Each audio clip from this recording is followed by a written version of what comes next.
每當的4月到5月哦，是班機花大開的季節，班機花的四季杯哦，所以有民眾會對這款花過敏哦，所以醫師就提醒民眾，若有過敏的症頭哦，最近出門就要掛喙罨。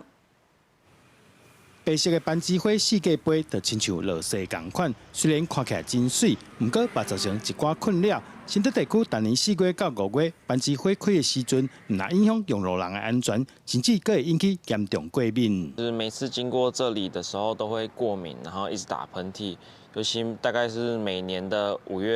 月中。然後這個時間就特別嚴重，很麻煩。醫生就提醒民眾，這段時間出門盡量擼愛掛喙罨，若無班機花所引起的過敏，上嚴重會像黑菇同款。一些木棉花絮的吸入之後呢，就可以誘發我們一些過敏體質的一些的急性反應，就會產生一些流鼻水啊，甚至鼻塞的症狀，甚至有一些下呼吸道會突然的像氣喘發作急促的那個氣喘聲音出現。後續將持續加強巡檢，並於果實成熟季節前提早規劃作業，以降低棉絮飄散、過敏及環境清潔的問題。市府指出，最近會派人處理這個班機花，除了進行清除作業，也加強巡查，會探班機樹的軌跡到分進程，提早規劃清除，來降低後續班機花所產生的問題。記者杜根和新竹報道。